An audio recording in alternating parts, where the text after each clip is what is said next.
The noodles that built Little Italy. In the heart of early 20th century New York, when tenement walls echoed with the sounds of laughter, prayer, and struggle, there was one constant that bound the Italian immigrant community together: the comforting smell of pasta simmering on the stove. From the narrow kitchens of Mulberry and Mott Streets came dishes born of memory and necessity, each one telling a story of survival, pride, and love. These weren't the refined plates of modern Italian restaurants, but the humble, handmade meals of families who had crossed the Atlantic with little more than faith and a few recipes tucked in their minds. Little Italy was never just a place, it was a feeling. The air was thick with the scent of tomatoes and garlic, and every window seemed to hold a story. Women hung laundry over alleyways while keeping one eye on their simmering sauce. Children ran through cobblestone streets clutching pieces of bread. Men returned from the docks and factories to kitchens, where comfort was created from the simplest ingredients. In those small, crowded apartments, food wasn't just sustenance, it was survival with dignity. For most immigrants, pasta became more than a staple. It was a lifeline to the old country, a reminder of who they were before they became Americans. The word macaroni covered every shape: spaghetti, ziti, tagliatelle, cavatelli, and each one carried a region, a grandmother, a memory. They brought their techniques from Naples, Sicily, Calabria, and Tuscany, adapting them to what the markets of New York could offer. Expensive cuts of meat became rags. Imported olive oil was stretched drop by drop. Fresh herbs grew in window boxes above the city's noise. Yet somehow, out of scarcity, came abundance. The act of cooking was an act of faith. Faith that tomorrow might be better, that a family could still gather and feel rich in the warmth of a meal. Sunday dinners became sacred rituals where macaroni and sauce symbolized more than food. They symbolized belonging. Even when money was tight and portions small, every meal carried the generosity of heart that defined Italian America. In those kitchens, dishes like pasta e fagioli, baked ziti, spaghetti aglio e olio, and ravioli with spinach and ricotta told the story of a people who endured with grace. Some recipes came from centuries-old traditions. Others were born right there in the tenements, evolving through necessity and ingenuity. And through them all ran the same thread: the belief that food could hold memory, dignity, and love all in one bite. 1. Macaroni and Sunday sauce. There was a time when the streets of Little Italy smelled like tomatoes, garlic, and patience. Every Sunday morning, as church bells echoed down Mulberry Street, pots of Sunday sauce began to simmer on stovetops in Crenemint kitchens. This wasn't just a meal. It was the anchor of family life for Italian immigrants who worked 6 days a week and needed one day to feel whole again. In those early years of the 1900s, money was scarce and space was tighter. Families crowded into one-room apartments, sometimes sharing stoves in communal hallways. But on Sundays, those small kitchens transformed. Housewives rose before dawn to start the sauce: crushed tomatoes, onions, garlic, a handful of basil, and when they could afford it, a few pieces of sausage or meatballs browned in the same pot. The aroma drifted out the windows, mixing with the city air and the sound of children playing stickball below. Macaroni wasn't always what we know today. Most Italian immigrants used dried pasta imported in bulk from Naples or Palermo, sometimes labeled simply as macaroni regardless of its shape. It was affordable, filling, and durable. Cooking it al dente became a quiet act of pride, a reminder that though they lived in America, they still belonged to Italy. Sunday sauce mattered because it was a ritual of hope. After long, grueling weeks spent sewing in garment factories or hauling crates at the docks, Sunday meals gave families something to look forward to.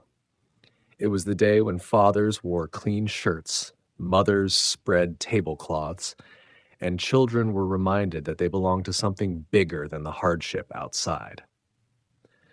There were no written recipes. The sauce was taught by sight, by scent, by memory. A little more salt if the tomatoes were tart, a splash of wine if it was on hand. But behind the laughter and the clatter of forks, there was a deeper story. Many immigrants had left their families behind in Italy, promising to return once they made it. For some, that day never came. The Sunday table became a substitute for the family they missed, the language they lost, the traditions they refused to forget. In every spoonful of sauce was nostalgia, not for a specific town or recipe, but for a feeling of belonging. Even in poverty, this ritual never stopped. During the Great Depression, meat disappeared from the pot, yet the sauce still simmered. It didn't matter what went in. What mattered was that everyone gathered to eat. Macaroni and Sunday sauce wasn't just food. It was resilience, served with ladles and love. And as the plates emptied and the sunlight faded, someone always said the same thing. Number 2. Spaghetti aglio e olio. If Sunday sauce was a feast of abundance, spaghetti aglio e olio was the comfort of simplicity.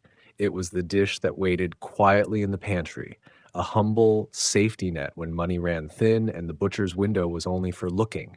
Garlic, olive oil, and dried noodles. That was it. But for Italian immigrants in early 20th century New York, those three ingredients were enough to fill a kitchen with warmth and memory. In the tenement apartments of Little Italy, food often depended on the week's luck. A day's work unloading ships might mean fresh bread and sausage. A missed day meant stretching whatever was left in the cupboard. And that's where this dish lived, between survival and grace. Housewives would heat a few tablespoons of olive oil in a dented skillet, toss in thinly sliced garlic, and wait for it to turn the color of pale gold. The scent filled the room before the noodles ever hit the water. Back in Naples, aglio e olio was considered cucina povera, poor man's cooking. But in New York, it became something else, a quiet rebellion against hunger. When you didn't have meat or fresh vegetables, you could still make something that tasted like home. The olive oil shimmered like sunlight in the pan. The garlic sizzled and whispered. And when the pasta met the oil, everything came together in a simple alchemy that felt bigger than it was. It mattered because it reminded people of dignity, that even in the hardest times, you could make something good with your own hands. In the crowded kitchens of Mulberry and Mott Streets, neighbors often shared what little they had. One family might lend a bottle of oil, another would return the favor with a loaf of bread. Over steaming bowls of spaghetti, conversations flowed in Italian, laughter mixed with exhaustion, and for a few hours, life felt steady again. There's a tenderness in how this dish traveled through generations. It was what mothers taught their children to make first. Don't burn the garlic, they'd warn. It was what young men cooked when they moved into their own apartments. The recipe memorized like a family prayer. Even decades later, when the descendants of those immigrants moved out of Little Italy, spaghetti aglio e olio followed them, a simple dish that carried the smell of home wherever it went. And perhaps the most beautiful part is how little it's changed. The same recipe that fed tired workers a century ago still sits on dinner tables today. You don't need luxury to taste history, just garlic, oil, and time. 3. Pasta e fagioli, the poor man's feast. In the kitchens of early Little Italy, nothing went to waste. Every scrap of onion, every leftover crust of bread, every wilted sprig of parsley found its way into something nourishing. And when the week ran long and the pantry looked bare, pasta fagioli, pasta with beans, became the meal that saved the day. It was a dish born of necessity, carried across the ocean by immigrants from Naples, Calabria, and Sicily. Back in the old country, beans were the meat of the poor. They filled the belly, kept the body strong, and cost next to nothing. In New York, that tradition continued, though the ingredients changed with the city.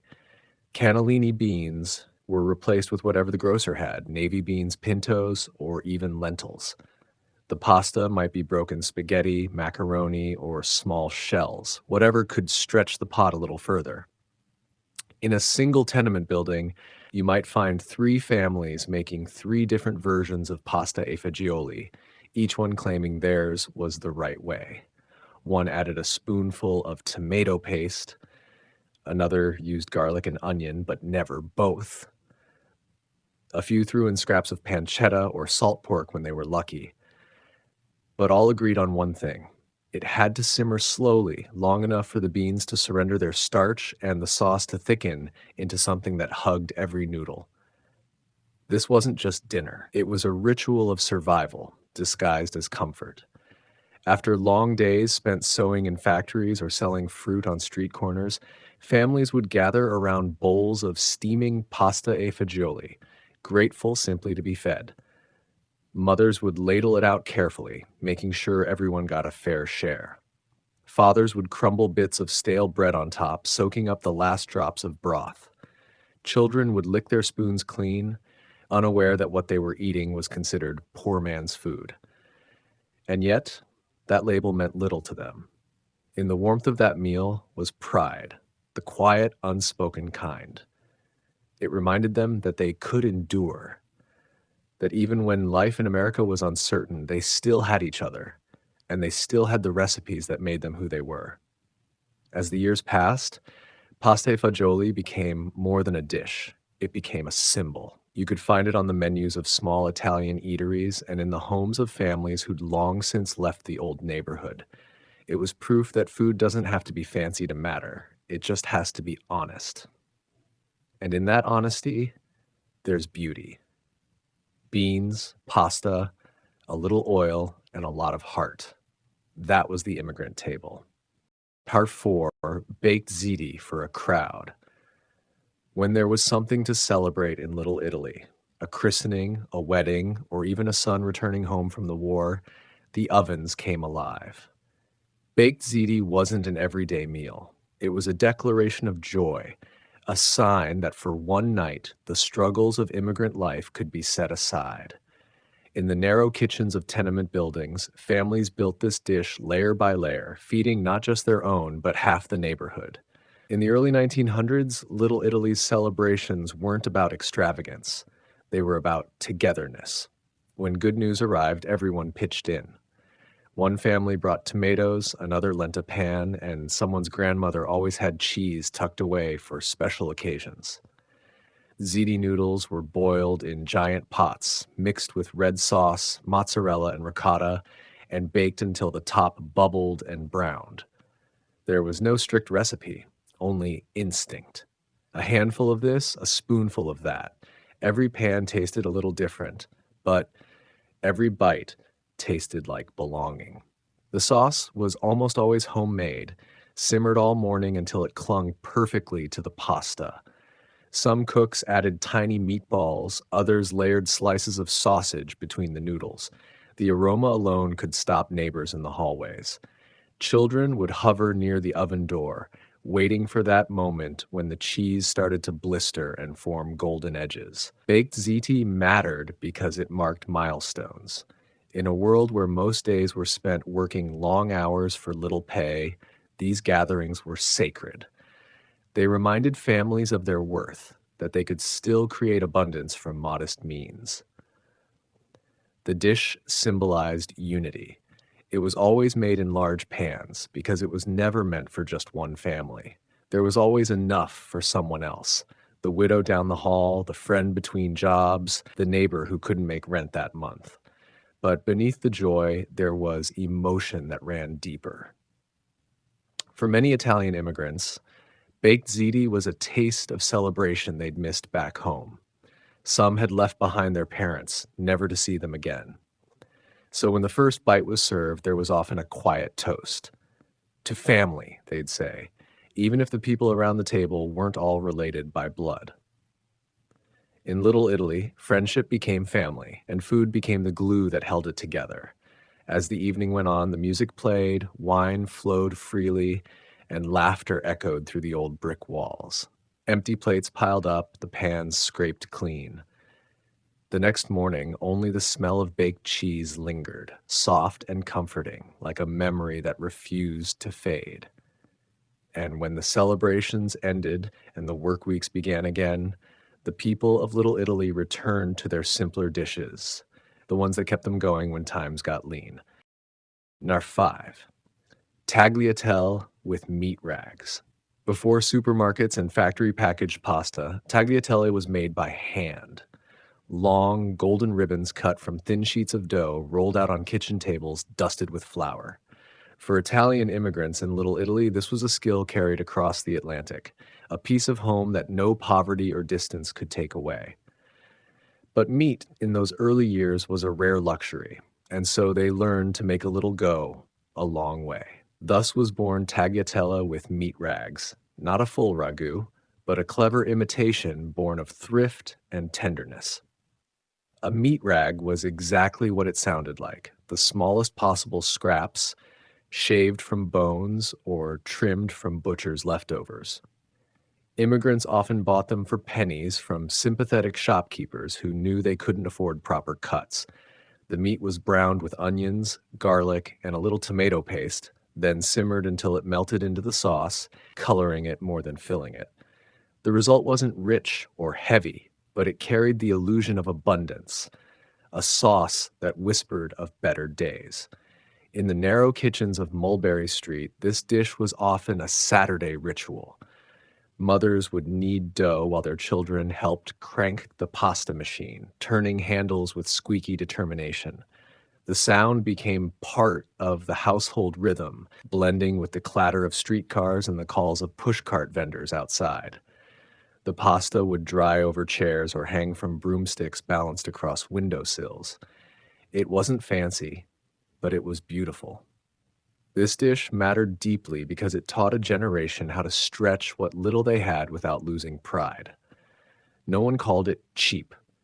It was resourceful, honest, made with the same care as the grand feasts of Naples. And though the sauce used more onions than meat, its aroma filled the apartment like a promise. The first forkful always carried warmth, the taste of effort, of love, of making do with grace. There was an emotional undercurrent, too. For many immigrants, making handmade pasta was a connection to mothers and grandmothers left behind in Italy.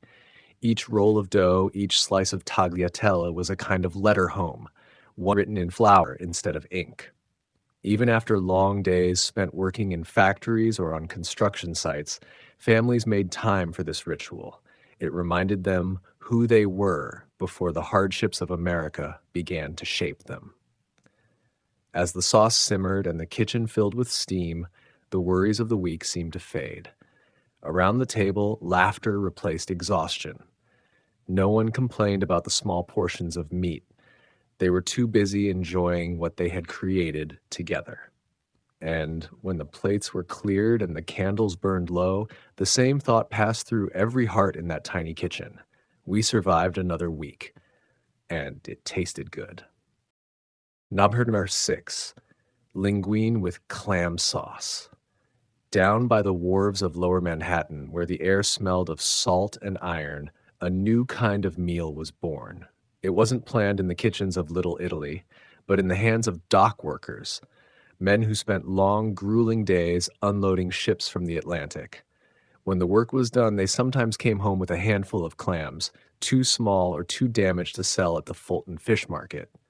Those humble leftovers became the foundation for one of the most beloved dishes in Italian-American history, linguine with clam sauce. For immigrants who had grown up near the Mediterranean, seafood wasn't a luxury, it was a way of life. But in New York, fresh clams were both strange and familiar.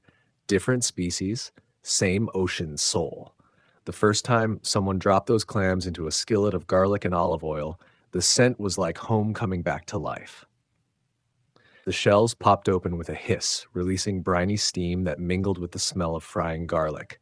A splash of white wine, a handful of parsley, and suddenly the tiny apartment smelled like the coast of Naples.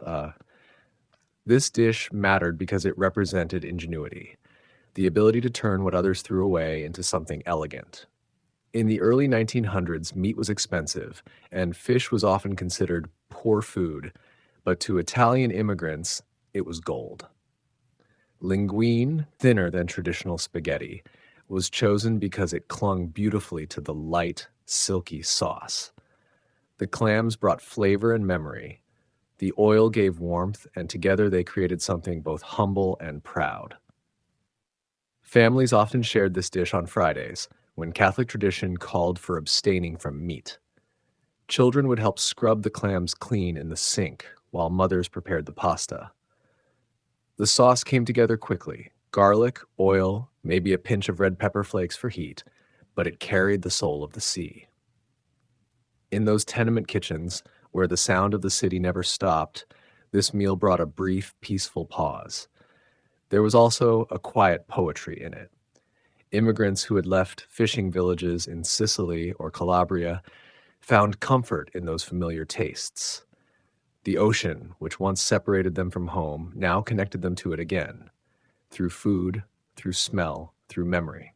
Over bowls of linguine and clams, they told stories of the old harbors, the long crossings, and the families they still hoped to bring over one day.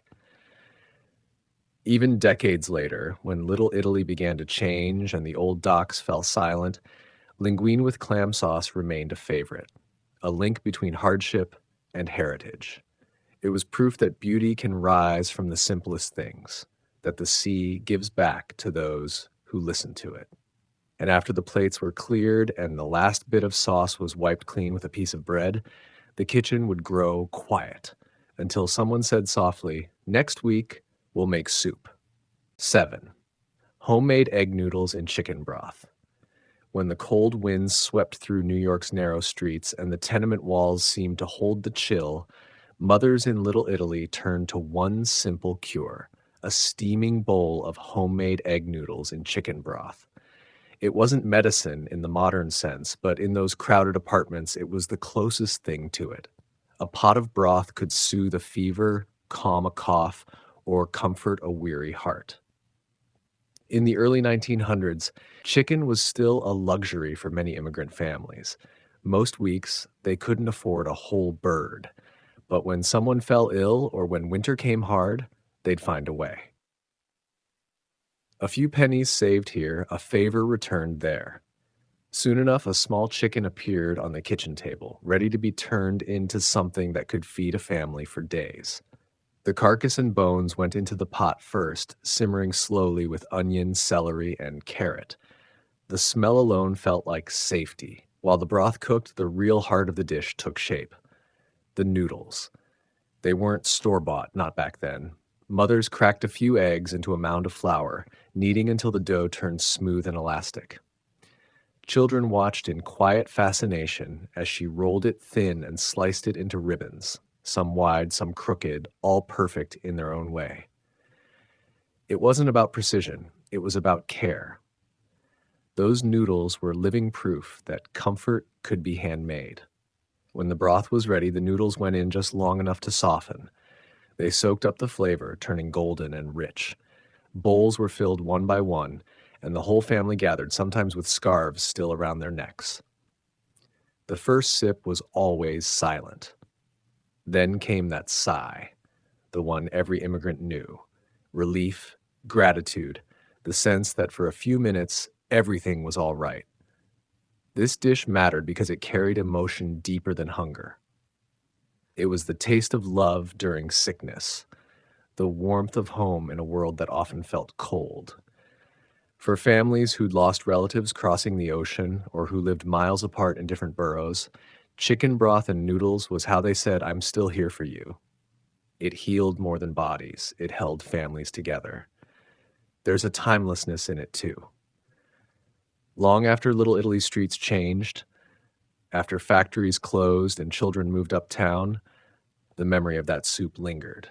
It appeared at kitchen tables in Queens, in Brooklyn, in Jersey, every bowl carrying echoes of those first tenement kitchens. And even today, if you walk through Little Italy on a cold evening, you might still catch that same aroma drifting from an open window. A quiet reminder that care, no matter how small, can last for generations. Number 8, spaghetti with anchovy breadcrumbs. In the kitchens of early Little Italy, waste was a luxury no one could afford. Every crumb, every drop of oil, every scrap of food had a second life. Out of this quiet frugality came one of the most beloved humble dishes of the Italian table: spaghetti with anchovy breadcrumbs. It was simple, salty, and deeply satisfying, a reminder that even in hard times, flavor didn't have to fade. Anchovies were the secret weapon of the poor. Packed in salt or oil, they lasted for months and cost almost nothing. Immigrants bought them in small tins from Italian grocers or from fishmongers who'd slice off just what you could pay for. Back home along the southern Italian coast, anchovies were common food for fishermen. But in New York, they became a precious ingredient, a tiny burst of the sea in a landlocked life. The dish began with olive oil, always the first ingredient, always from a bottle kept carefully wrapped and rationed. Into it went garlic, sizzling until golden, followed by anchovies that melted right into the oil, disappearing but leaving behind their unmistakable flavor.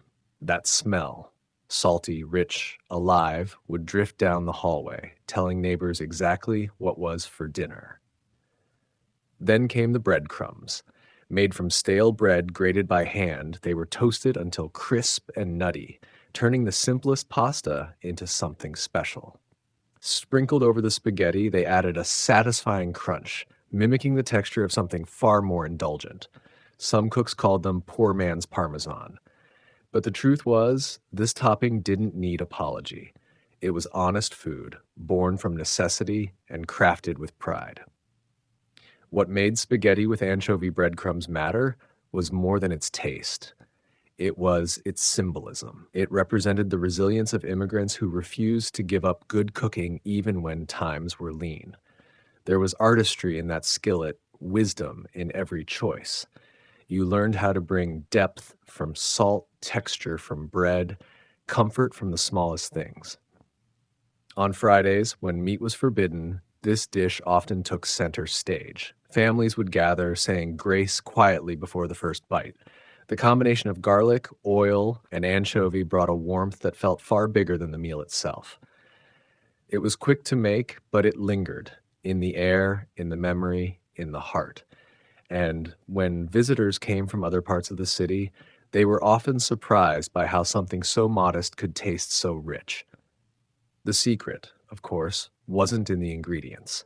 It was in the care, the unspoken belief that food should always taste like home, even when you have almost nothing to give.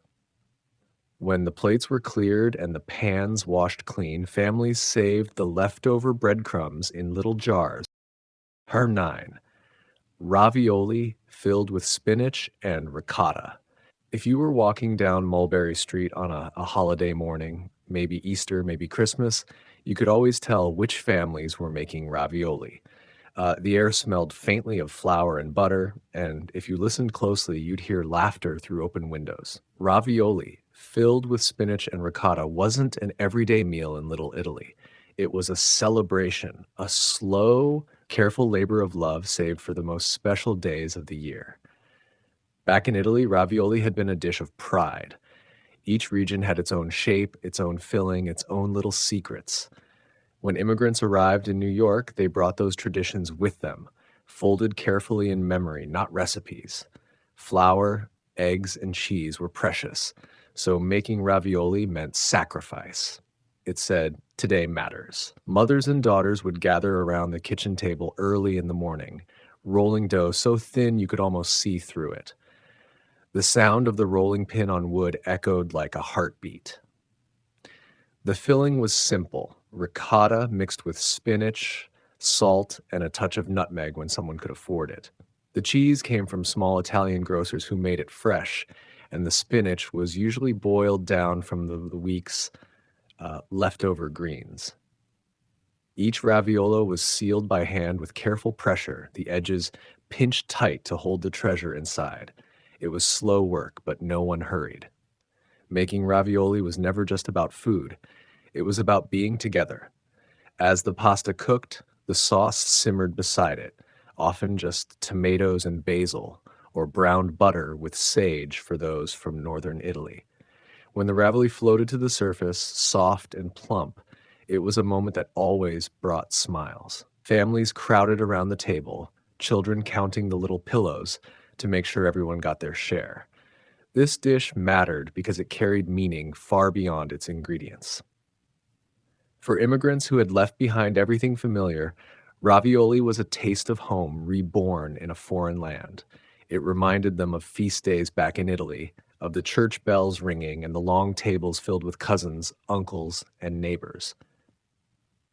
In New York, space was smaller, money was tighter, but the feeling was the same. Abundance not measured in wealth, but in togetherness, and often there was a bittersweet undertone. As they ate, many parents would tell stories of the towns they came from, Naples, Palermo, Bari, describing fields of wheat, village squares, and the smell of the sea.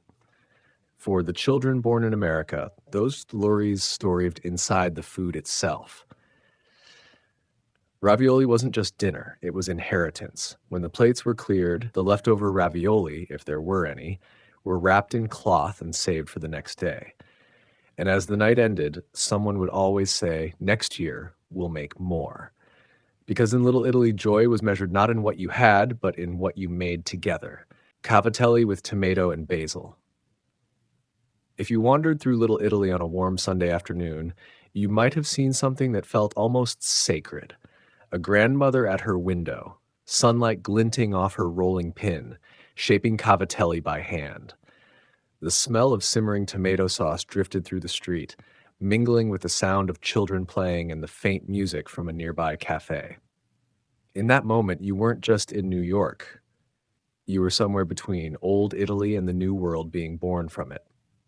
Cavatelli was the people's pasta, rustic, unfussy, and born from flour, water, and a little patience. No eggs, no machines, just hands and rhythm.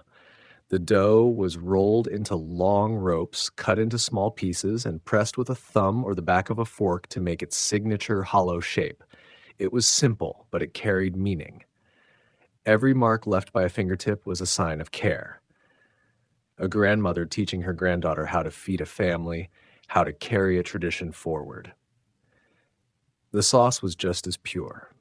Tomatoes simmered with garlic, olive oil, and basil, picked from window boxes or small backyard gardens. Sometimes a pinch of sugar balanced the acidity, sometimes a handful of grated cheese was stirred in if the budget allowed. When the cavatelli hit the boiling water, the kitchen filled with steam and anticipation. The first taste always went to the youngest, a small reward for helping roll the dough. What made cavatelli with tomato and basil so beloved was its humility. It wasn't a feast dish or a showpiece for guests. It was the heartbeat of everyday life. Families would gather around chipped tables, passing bowls and stories at the same time. The pasta stuck together sometimes, the sauce splattered on aprons, but no one minded. It was food that forgave imperfection, just as life in Little Italy often demanded. It mattered because it carried connection. In a neighborhood filled with noise and hardship, the laundry lines, the vendors, the overcrowded apartments, making cavatelli was a pause, a slow act of creation in a world that moved too fast. Every generation learned the same thumb-pressing motion, a gesture as much about memory as it was about food. Those small, curved pieces of pasta became edible heirlooms shared across decades. And perhaps the beauty of this dish lies in its balance, the simplicity of the pasta, the freshness of the sauce, the honesty of both. It represented what Italian immigrants held on to most tightly, that food didn't need to be fancy to be beautiful. It just needed time, hands, and heart. As the evening settled over Mulberry Street and plates were cleared, someone always left a few cavatelli at the bottom of the pot for tomorrow. And sure enough, they'd be warmed again for breakfast, eaten quietly before another long day began. What remains after the sauce today, the Little Italy of old exists mostly in memory. The streets are quieter, the tenements turned into boutiques, and the push carts that once sold fresh pasta have long disappeared. But the spirit, that deep, soulful connection between food and family, still lingers. You can taste it in a plate of spaghetti made from scratch, in the way garlic sizzles in oil, in the sound of laughter around a kitchen table. The recipes may have changed, but their purpose never has. For the families who came through Ellis Island with nothing, food was how they rebuilt a sense of home. A pot of sauce could unite a family, a neighborhood, even a generation. Every dish, from macaroni and Sunday sauce to linguine with clam sauce, was a chapter in the same story. A people determined to hold on to who they were while becoming part of something new. In every kitchen, cooking became a kind of prayer, a thank you whispered in steam and tomato and flour. Those noodles rolled by hand or poured from paper boxes carried more than flavor. They carried memory. They connected a child in Manhattan to a grandmother in Naples, a father's long workday to a moment of peace, a family's hardship to their hope. They were proof that love, when expressed through food, could outlast everything else: poverty, distance, even time. And though the old neighborhood has faded, the recipes have not. They live on in family cookbooks, in holiday dinners, in the quiet kitchens of grandchildren who never knew those tenement walls but can still feel their warmth. Each time the sauce simmers, each time the pasta is stirred, the legacy of Little Italy breathes again, honest, humble, and full of heart. Because in the end, what those immigrants built wasn't just a neighborhood or a cuisine. They built a culture of care, one where the simplest plate of noodles could tell an entire history of courage, sacrifice, and love.